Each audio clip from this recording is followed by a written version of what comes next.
नमस्कार, नमस्कार, नमस्कार मित्रांनो. खूप, खूप, खूप स्वागत आहे तुमचं आपल्या यूट्यूब चॅनलमध्ये निफ्टी बँक निफ्टीच्या डेली ॲनालिसिस व्हिडिओमध्ये. कसं होतं तुमचा आजचा निफ्टी, बँक निफ्टी आणि सेन्सेक्स एक्सपायरीचा ट्रेडिंगचा सेशन सर्वात अगोदर कमेंट करून सांगायचं आहे. मार्केट जर बघितलं तर मार्केट छोटं-मोठं बुलिश मोमेंटम दाखवते आणि तिकडनं परत थोडंसं निगेटिव्ह साईडला जाते. आणि ओव्हरऑल जर बघितलं तर मार्केट एका ऑल टाईम हायच्या आसपास लेवलवरती आहे. त्यामुळे मार्केटला रेझिस्टन्स ब्रेक करणं खूप अवघड जाते. खूप ताकद लावावी लागते तरी पण मार्केट रेझिस्टन्स ब्रेक करताना दिसत नाहीये. आणि शेवटचे म्हणजे 4 ते 5 ट्रेडिंग सेशन जर बघितले, तर मार्केटमध्ये जो मोमेंटम होता तो गॅप अप, गॅप डाऊनमध्येच होता. परंतु त्याच्यानंतर जर बघितलं, तर मार्केट आपल्याला कन्सोलिडेशन करताना दिसत आहे. त्यामुळे मार्केटमध्ये ॲज अ ट्रेडर जर बघायला गेलं तर काम करण्यासाठी खूप लिमिटेड आहे. म्हणजे काम करताना खूप इकडे मार्केटमध्ये टफ जाते. आणि याचं मी तुम्हाला कारण देखील सांगितलं होतं, की जो डिसेंबर एंडिंग आहे, डिसेंबर एंडिंग आणि जानेवारीचा फर्स्ट हाल्फ म्हणजे जानेवारीचा पहिला आठवडा. हे जे शेवटचे डिसेंबरचे 7-8 दिवस आणि जानेवारीचे जे पहिले 5-6 दिवस आहेत ना, याच्यामध्ये मार्केट आहे ना, थोडंसं कन्सोलिडेशन करताना दिसत राहतं. मार्केटमध्ये इतकीशी पॉवरफुल मोमेंटम बघायला मिळत नाही, कारण की मार्केटमध्ये थोडासा व्हॉल्यूम कमी असतो. ओके. सो आज देखील मार्केटनी डाउनसाइड बऱ्यापैकी मोमेंटम दाखवला. परंतु ज्या पद्धतीने मार्केटचा जो प्राइस ॲक्शन बनली होती, ज्या पद्धतीने मार्केटचं जे स्ट्रक्चर बनलं होतं, ते थोडंसं प्रिडिक्ट करणं अवघड होतं. आता उद्या जर पाहिलं तर मार्केटला सुट्टी आहे ख्रिसमसची, नाताळाची 25 डिसेंबरची. मार्केट शुक्रवारी ओपन होतंय आणि तो देखील या आठवड्याचा शेवटचा ट्रेडिंगचा सेशन आहे. आता लेव्हल काय बनतात आहे ते निफ्टीमध्ये, बँक निफ्टीमध्ये, सेन्सेक्समध्ये याचं डिटेल ॲनालिसिस आपण करणार आहोत आणि काय स्विंग आहेत, कुठले सपोर्ट आहेत, त्याचं थोडंसं आपण प्राइस ॲक्शननुसार ॲनालिसिस करण्याचा प्रयत्न करणार आहोत. त्यामुळे व्हिडिओ नक्की शेवटपर्यंत बघा. व्हिडिओ जर तुम्हाला आवडला तर व्हिडिओला नक्की लाईक करा. चॅनलवर नवीन असेल तर चॅनलला नक्की सबस्क्राईब करा. कारण खूप सारे लोक आहेत जे रेग्युलर व्हिडिओ बघतात परंतु सबस्क्राईब करत नाही. आणि आणखी एक गोष्ट मला तुम्हाला सांगायचं आहे, की कुठलीही कॉल टिप्स, कुठलीही इन्व्हेस्टिंग सर्व्हिस एम-जी टीम प्रोव्हाईड करत नाही किंवा तुम्हाला स्वतःहून कधीही कोणी मेसेज करणार नाही. त्यामुळे जर तुम्हाला कोण स्वतः मेसेज करत असेल तर ते लोकं फेकू आहेत. लक्षात ठेवा. आपलं फक्त एकच आहे प्राइस ॲक्शन आणि सेटअप ट्रेडिंग एज्युकेशन कोर्स आहे. जर तुम्हाला प्राइस ॲक्शन आणि सेटअप शिकायचे असतील, तर त्याची लिंक व्हिडिओच्या डिस्क्रिप्शनमध्ये दिलेली आहे. बाकी दुसरी कुठलीही सर्व्हिस नाही आहे. त्यामुळे जर तुम्हाला कोणी आपल्या नावाने जर कोणी मेसेज करत असेल, लिंक पाठवत असेल, तर तुम्ही समजदार आहे. अशा लोकांना एंटरटेनमेंट करू नका. ओके. आणि ज्यांनी कोणी प्राइस ॲक्शन आणि सेटअप ट्रेडिंग कोर्स जॉइन केलेला आहे, तुमचा एक्सपिरियन्स तुम्ही शेअर करू शकता. ओके. कोर्सच्या अगोदर तुमचा मार्केटबद्दल अनुभव कसा होता आणि आफ्टर कोर्स जॉइन केल्यानंतर किंवा कोर्स कंप्लीट केल्यानंतर तुमचा मार्केटचा अनुभव कसा आहे, हे तुम्ही कमेंटमध्ये सांगू शकता. ओके. आता येऊया चार्टवरती. तुमच्या समोर जो चार्ट आहे तो निफ्टीचा 5 मिनिटाचा चार्ट आहे. कालचा व्हिडिओ जर तुम्ही बघितला असेल तर आपण डिस्कशन केलं. हा निफ्टीचा 5 मिनिटाचा चार्ट आहे. कालचा व्हिडिओ जर डिस्कशन केलं की 26,220 ची लेवल आपण मार्क केलीच होती. परंतु आपण ही लेवल देखील बघितली होती 26,240. हा एक स्ट्रॉंग रेझिस्टन्स होता आणि मार्केटनी पुलबॅक घेतला. तिकडे कन्सोलिडेशन केलं. छोटा-मोठा ट्रेंड लाईन तयार केली. त्याच्यानंतर डाउन साईड आला आणि हा पूर्ण नो ट्रेडिंग रेंज होती. त्याच्यामुळे न ट्रेडिंग झोन जर बघितली तर त्याच्यानंतर छोटा-मोठा डाउन साईड मोमेंटम दाखवला. परंतु ओव्हरऑल चार्ट जर बघितलं तर इतकं सोपं नव्हतं प्रिडिक्ट करण्यासारखं. आता सगळ्या लेवल आपण एकदा रिमूव्ह करूया. 1 तासाच्या टाईम फ्रेमवरती जाऊया. काय झालं होतं मार्केटमध्ये? हा एक गॅप अप ओपनिंग झाला होता. त्याच्यानंतर मोमेंटम दिलं होतं. मार्केटनी कन्सोलिडेशन केलं एक दिवस. आज एक बुलिश कॅन्डल क्रिएट केली आणि त्याच्यानंतर परत निगेटिव्ह. म्हणजे इकडनं जर बघितलं तर हा एक काय होता? रेझिस्टन्स होता. ही जी पूर्ण रेंज आहे, ही जर बघितली तर ही पूर्ण रेझिस्टन्सची आहे. ही एक रेंज आहे, ही पण काय आहे रेझिस्टन्सची आहे. आणि याला जर आपण अशा पद्धतीने मार्क केलं, तर काय बघायला मिळते? कंटिन्युअसली रेझिस्टन्स आहे. ओके. आणि हा रेझिस्टन्स ब्रेक करणं मार्केटला खूप अवघड जाते आणि खूप टफ देखील आहे. इतकं सहजासहजी मार्केट रेझिस्टन्स ब्रेक करताना दिसत नाहीये. त्याच्यामुळे छोटे-मोठे पुलबॅक आपल्याला डाउन साइडला बघायला मिळू शकतं ते. एखादा इकडनं जी ही बुलिश मोमेंटम आहे, त्याच्यानंतर इकडे एखादी अशा पद्धतीने एक प्राइस ॲक्शन बघायला मिळू शकते आणि त्याच्यानंतर जर मार्केटने हा जो स्विंग आहे, हा जर ब्रेक केला, एखादा कप अँड हँडल पॅटर्न किंवा एखादा राउंडिंग बॉटम त्याच्यानंतर जर लेवल ब्रेक होत असेल, तर मग आपण एक ऑल टाईम हायच्या दिशेने परत जाताना दिसू शकतो.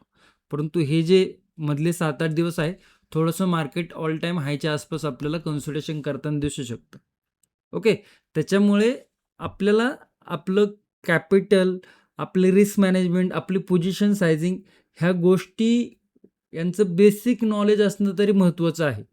आणि या सगळ्या गोष्टींचं बेसिक आणि बेसिकपेक्षाही डिटेल्समध्ये गोष्टी आपण प्राइस ॲक्शन आणि सेटअप ट्रेडिंगमध्ये सांगितलेल्या आहेत व्हिडिओ फॉर्मॅटमध्ये. त्यामुळे नक्की जाऊन चेक करू शकता. ओके. तर थोडंसं ह्या गोष्टी समजलं पाहिजे, की बाबा आता इकडे मार्केट थोडंसं कन्सोलिडेशन करते, तर आपल्याला आपली रिस्क थोडीशी कमी करायला पाहिजे. ओके. थोडक्यात सांगायचं काय आहे, की एक हायवे असतो. हायवेवरती गाडी 90-100च्या स्पीडने चालू शकते. परंतु जर कच्चा रस्ता आला, तर कच्चा रस्त्यावरती आपल्याला माहिती आहे, की बाबा हा कच्चा रस्ता आहे, इकडे रिस्क जास्त आहे, गाडी डालाडोल व्हायची. तर आपण स्पीड कमी करतो की नाही? तसंच इकडे लागू होतं, की बाबा आता जर मार्केट थोडं कन्सोलिडेशन करतोय, तर आपली जी लॉट्स आहेत आपण थोडीशी कमी करायला पाहिजे. ह्या गोष्टी तुम्हाला ॲज अ ट्रेडर समजायला पाहिजे आणि ह्या गोष्टी जर तुम्हाला हळू-हळू समजायला लागल्या, तर मग मार्केटचं बऱ्यापैकी तुम्हाला लर्निंगमधनं, मार्केटचं चार्ट रीडिंगमधनं मग काही गोष्टी क्लिअर होतील. आणि ह्याच गोष्टी मी तुम्हाला वारंवार सांगत असतो, की ह्या गोष्टी शिकण्याचा प्रयत्न करा. चार्ट रीडिंग कोणाला चांगली जमत असेल, परंतु ट्रेड मॅनेजमेंटच जमत नसेल, तर त्या चार्ट रीडिंगला देखील काही अर्थ नाहीये. ओके. आणि चार्ट रीडिंग तर यायलाच पाहिजे. परंतु काय होतं, की बऱ्यापैकी नॉलेज जर असेल तुमच्याकडे, तर मग मॅनेजमेंट व्यवस्थित करता येतात गोष्टी. बघा, आता वारंवार आपण ह्या लेव्हल डिस्कशन केल्या होत्या. ओके. बघा, लास्ट टाईम पण आपण ह्या ॲनालिसिस व्हिडिओमध्ये कंटिन्युअसली डिस्कशन केलं होतं. ही लेव्हल डिस्कशन इकडनं, त्यावेळेस इकडनं आलं, त्यावेळेस आपण डिस्कशन केलं होतं एक बुलिश मोमेंटम. तो पण आला, आता तो त्या रेझिस्टन्स लेव्हलवरती आलाय. म्हणजे हा जो बॉक्स पॅटर्न इकडे तयार केलाय, हा box pattern Nifty continuously follow करतोय. त्यामुळे आता जर बघितलं तर आता तो एका रेझिस्टन्स लेव्हलवरती आहे. 26,200 एक स्ट्राँग रेझिस्टन्स आपल्याला बघायला मिळते. तर इकडे थोडंसं बघायची प्राइस ॲक्शन काय बनतीये. ओके. आणि असं मार्केट थोडंसं स्लो राहणार आहे. आज पण जर बघितलं तर इंडेक्स आज पण -2% आहे आणि अंडर 10 आहे. ओके. तर थोडंसं समजून घ्या, की बाबा मार्केटमध्ये आय-व्ही थोडासा लो झालाय. थोडंसं म्हणजे बऱ्यापैकी लो आहे. तर काय आहे, मार्केट थोडंसं इंटरेस्टेड नाही मोमेंटमसाठी. चला 5 मिनिटाच्या टाईम फ्रेमवरती लेवल मार्क करूया. इकडे या पद्धतीने एक चॅनल क्रिएट झाला होता. ट्रेंड लाईन होती. चॅनल पण होता. ट्रेंड लाईन आपण इकडे कन्सिडर करूया. ट्रेंड लाईन ब्रेक केली, छोटा-मोठा डाउनसाइड मोमेंटम आला.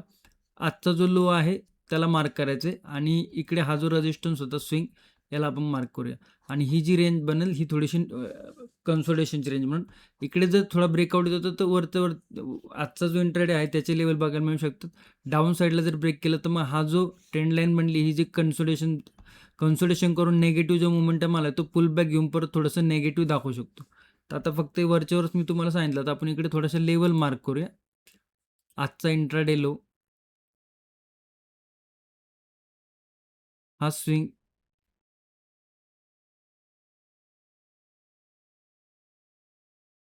ओके आणि याला आपण ॲज अ बॉक्स पॅटर्नमध्ये मार्क करू, नो ट्रेडिंग झोन. काय रेंज बनली इकडे? 26,180 रेझिस्टन्स.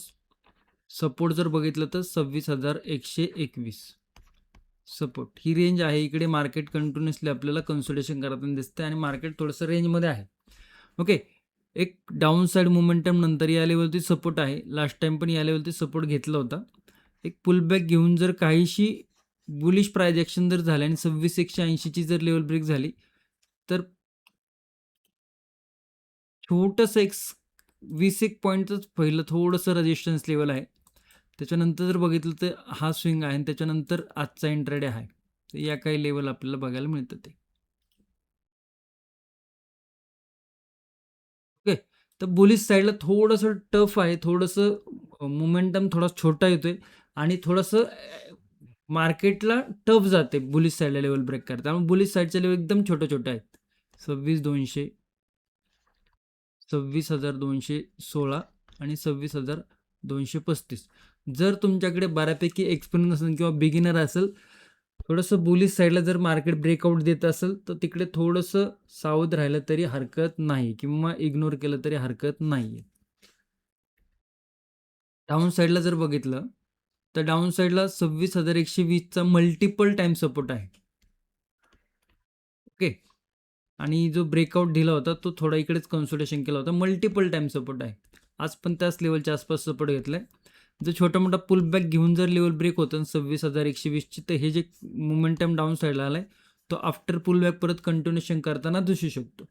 मग त्याच्या काय लेवल बनतात ते, तर त्याची ही कॅन्डल एक आणि लो. ओके. तर या 2 लेवल आपल्याला बघायला मिळत आहेत. 26,093 आणि 26,056. 1 आणि 2 या 2 लेवल आपल्याला बघायला मिळतात. ते 1, 2. तर हे सपोर्ट लेवल आहे तिकडे छोटे. ओके. गॅप अप जर ओपन होतोय तर थोडंसं प्राइस ॲक्शन बघा आणि पुल बॅक घेऊन जर लेवल ब्रेक होत असेल तर हे छोट्या लेवल आपण बुलिश साईडला डिस्कशन केलेलं आहे. गॅप डाऊन जर ओपन होतं तर पुल बॅक नंतर परत थोडंसं आपल्याला नेगेटिव्ह मोमेंटम बघायला मिळू शकतो. गॅप डाऊन जर ओपन होतोय तर डायरेक्ट नेगेटिव्हचा विचार थोडंसं करणं टफ जाऊ शकतं किंवा प्राइस ॲक्शन तशा पद्धतीने होणं थोडंसं कठीण आहे. गॅप कारण की या लेवलपासून सरळ एक नेगेटिव्ह सिनारिओ क्रिएट झालेला आहे. डायरेक्ट जर गॅप डाऊन ओपन होतं तर एक थोडंसं गॅप फिलिंग करून जर सपोर्ट ब्रेक होतोय तर मग नेगेटिव्ह साईडचा विचार करू शकतो. ओके. बाकी तुम्ही तुमच्या चार्टवरती या लेवल नोट करून ठेवू शकता लर्निंगसाठी. चला बँक निफ्टीकडे जाऊया. बँक निफ्टीमध्ये जर बघितलं तर काल आपण ही पूर्ण लेवल डिस्कशन केली होती. आज लेवल ब्रेक केली. फर्स्ट रेजिस्टन्स होता त्या लेवलला टच केलं बघा. ना पुढे ना खाली, त्या लेवलला बरोबर टच केलं. तिकडनं परत रिजेक्शन घेऊन इकडनं थोडीशी निगेटिव्ह प्राइस ॲक्शन झाली. म्हणजे बुलिश मोमेंटम दाखवायचा प्रयत्न केला, ब्रेकआउट केला, ब्रेकआउट फेलियर झालाय. ब्रेकआउट फेलियरनंतर मार्केट डाऊन साईडला आहे आणि मग ही जी ट्रेंड लाईन बनली होती तिचा ब्रेकडाऊन झालाय. कुठे ना कुठे ह्याचे जे स्ट्रक्चर बनले बँक निफ्टीचं ते कुठे ना कुठे थोडंसं निगेटिव्ह बनलंय. ओके. सेलिंगच्या साईडला बनलेलं दिसत आहे. तर आपण थोडेसे लेवल बघा इकडे आणि गॅप फिलिंग केलेली आहे. तर थोडेसे लेवल आपण ॲडजस्टमेंट करूया.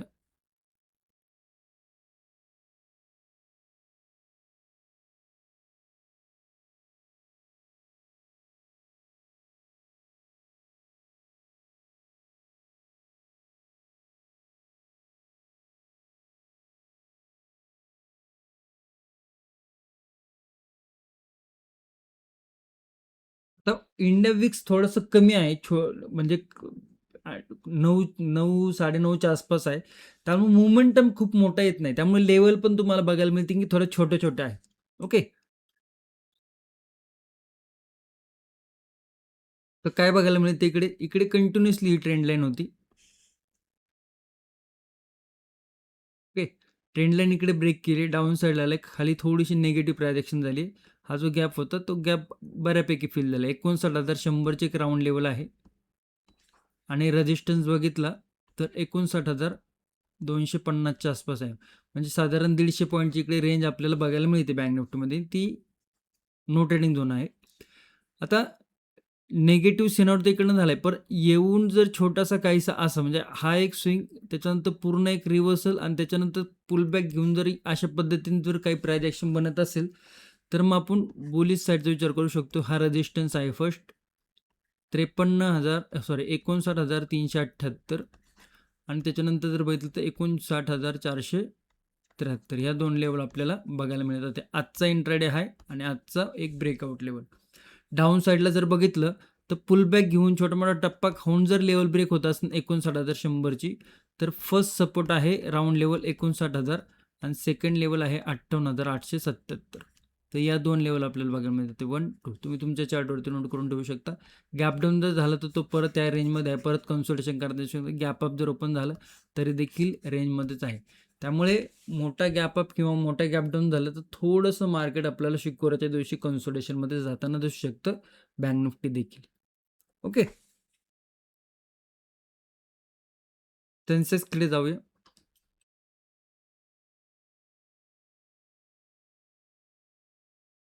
ही मोमेंटम, ही मोमेंटम आणि ही मोमेंटम, ही ओपनिंगची मोमेंटम, ही ओपनिंगची मोमेंटम, ही ओपनिंगची मोमेंटम. त्याच्या व्यतिरिक्त जर बघितलं तर मार्केटमध्ये ओन्ली कन्सोलिडेशन आहे. ओके, म्हणजे मार्केट काय करते, ओपनिंगलाच छोटे मोठे मोमेंटम दाखवतं फास्टमध्ये आणि त्याच्यानंतर मार्केट स्लो होऊन जातं. ओके, हे शेवटच्या 3 दिवसाची स्टोरी इकडे बघायला मिळते. आता आज जर बघितलं तर मार्केटने काय केलं, ओपनिंग केलं, लेवल ब्रेक केली, जे आपण 2 लेवल डिस्कशन केलं होतं, कारण की रेजिस्टन्स लेवल हाय होतं, त्यामुळे लेवल पण छोटे छोटे होते. मार्केटने तिकडनं छोटा मोठा बुलिश मोमेंटम दाखवला, परंतु ब्रेकआउट परत फेलियर केला, बिकॉज हे ऑल टाईम हायवरती आहे आणि ऑल टाईम हाय मार्केट असं इझी ब्रेक करता येत नाही. मार्केटला ताकद लावावी लागते आणि ताकद लावूनही मार्केट तिकडे आपल्याला फेल होताना दिसते आणि त्याच्यानंतर परत तिकडे नेगेटिव्ह मोमेंटम मार्केटने दाखवलं आहे. तिकडे थोडंसं लेवल आपण चेंजेस करूया. मल्टिपल सपोर्ट हा तयार झाला आहे बघा, लक्षात घ्या.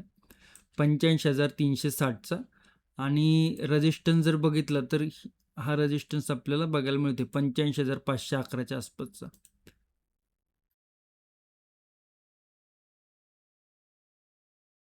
ओके, नंतर जर लेवल बघितली तर इकडे एक स्विंग आपल्याला बघायला मिळतो आणि आजचा इंट्राडे हा एक स्विंग बघायला मिळतो.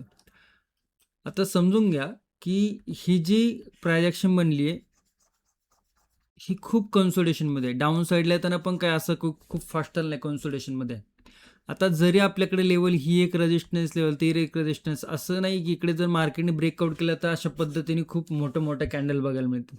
वरती जाताना देखील मार्केट थोडंसं स्लो बिकॉज खूप रेजिस्टन्सले आहेत मार्केटमध्ये आणि मार्केटमध्ये इतकी पॉवर नाही, इतका पुश नाही मार्केटला की जेणेकरून मार्केट फास्ट मोमेंटम देऊ शकतं. ओके, त्यामुळे जरी लेवल ब्रेक झाल्या तरी आपल्याला फुकून जसं आपण चहा पितो तशा पद्धतीने बुलिश साईडला जर जायचं असेल तर फुकून आपल्याला जावं लागणार आहे. ओके, तर त्याचं एकदा लक्षात ठेवणं गरजेचं आहे. लेवल काय आहे, 85,511. म्हणजे अशा मार्केटमध्ये आपला दिवस ग्रीनमध्ये घालवणं थोडंसं अवघड आहे. त्यामुळे जर तुमच्याकडे पेशन्स नसेल, तुमच्याकडे पुरेसं नॉलेज नसेल, तुमच्याकडे प्राइज ॲक्शन समजत नसेल किंवा तुम्ही बिगिनर असाल तर थोड्या दिवस मार्केटला रामराम ठोकला तरी काही हरकत नाही. मार्केट कुठं पळून जाणार नाही, तुम्ही कुठं पळून जाणार नाही, काही होणार नाही आहे. ओके, त्यामुळे 85,627, 85,740 या 2 रेजिस्टन्स लेवल आपल्याला इकडे बघायला मिळत आहेत. डाऊन साईडला जर बघितलं तर डाऊन साईडला काही स्ट्रॉंग सपोर्ट बघायला मिळत नाही आहे. पहिला सपोर्ट, सेकंड सपोर्ट आणि तिसरं गॅप फिलिंगचे लेवल आहे. ओके, ते या काही छोट्या लेवल आहेत. बरं, आता इकडनं जर बघितलं तर इकडनं सुपर ट्रिपल टॉप तयार केला आहे आणि त्याच्यानंतर नेगेटिव्ह झाला आहे. एक पुलबॅक घेऊ द्या काहीशी अशा पद्धतीने बेरिश फ्लॅगम्पोल पॅटर्नची प्रायजेक्शन होण्याची वाट बघा. ते इकडे ह्या नो ट्रेडिंग झोनमध्ये 85,360 आपण म्हणजे मार्केटनेच दाखवलं रेजिस्टन्स सपोर्ट, त्याला आपण मार्क केले. 85,511 हा जो नो ट्रेडिंग झोन आपण मार्क केला आहे त्याच्यामध्ये जर थोडंसं असं कन्सोलिडेशन करून बेरिश फ्लॅगम्पोल झाला आणि त्याच्यानंतर जर लेवल ब्रेक केले तर 85,282 ही फर्स्ट लेवल म्हणजे फर्स्ट सपोर्ट आहे.